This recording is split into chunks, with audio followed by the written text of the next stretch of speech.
Une fois.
Une certaine émotion.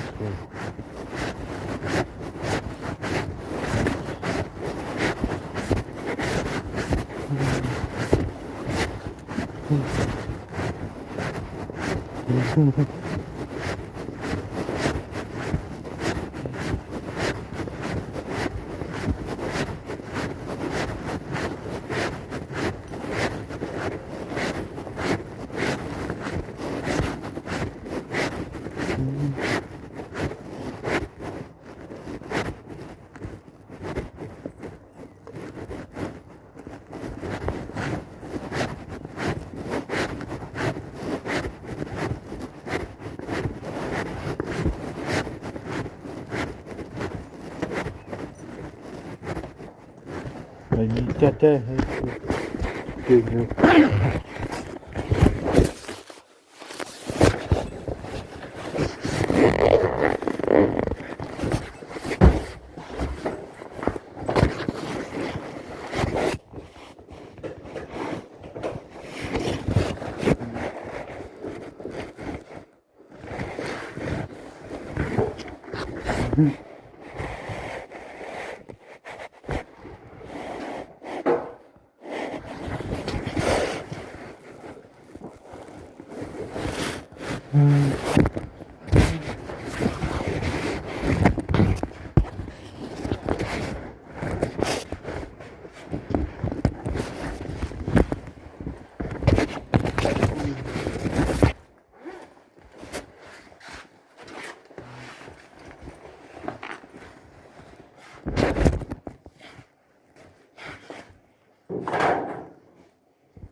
Et si l'ADN n'avait pas toujours raison, a Mulhouse, un homme mis en examen pour le meurtre de sa femme, après une première analyse génétique en 2004, a été définitivement mis hors de cause.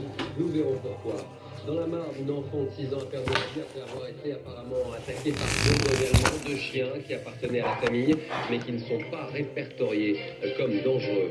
Que faut-il attendre du G20 de Londres cette semaine? Des mesures, une moralisation du système capitaliste. Nicolas Sarkozy a fixé la barre haute. De son côté, Barack Obama est-il sur la même ligne? Nous irons à Washington prendre le pouls de la position américaine. Nous reviendrons également sur la rénovation de la Tour Eiffel, un vaste coup de peinture qui durera tout de même plus de 12 mois. Mais la grande dame va-t-elle en profiter pour changer de couleur à l'occasion de ses 120 ans? Un dimanche de sport avec la Formule 1, un premier Grand Prix et des surprises. En football, l'équipe de France a rempli sa mission en Lituanie, à suivre le portrait du héros de la soirée, Franck Ribéry. Et puis cinéma avec une star américaine, Nicolas Cage nous parlera de son dernier film, Prédiction. La fin du monde y est une nouvelle fois annoncée. Nous parlerons avec lui de ses choix et puis un peu de nous. Que pense-t-il de son public français? Bonsoir, merci d'être avec nous et on commence l'actualité par la mort d'un enfant de 6 ans dans la Marne, près de Châlons en Champagne. Selon les premiers éléments de l'enquête, celle-ci aurait été attaquée par 2 molosses, 2 chiens appartenant à la famille, mais qui ne sont pas référencés comme dangereux. Pierre Monégier, Arnaud Boutet. Dans la nuit, un fourgon mortuaire emporte le corps de la fillette. Louane, 6 ans, avait disparu hier après-midi. Sa mère l'élevait seule dans ce pavillon. C'est elle qui l'a retrouvée, mortellement blessée, près de l'enclos des chiens. 2 dogs allemands aussitôt maîtrisés, car la fillette présentait des traces de morsures. Ce matin, les gendarmes ont repris leurs investigations. Le corps de Louane n'a pas été retrouvé dans l'enclos des chiens qui était fermé, mais juste à côté. L'enclos des chiens est imagé. L'enclos se trouve à la petite fille et libre. Donc on ne s'explique toujours pas comment soit les chiens ont accédé à la partie où se trouvait la petite fille ou pourquoi la petite fille se trouvait, je dirais, à proximité de l'enclos. Ces chiens, les voici. Deux également tatoués et terrassés. Si ça, donc la disqueuse. Tu sais, c'est pour si j'arrive pas. Salut Vincent. Je suis avec le gars qui achète les moteurs. Si j'arrive pas à dévisser, tu sais, les trucs dans les changeurs. D'ailleurs, j'ai vu que j'avais des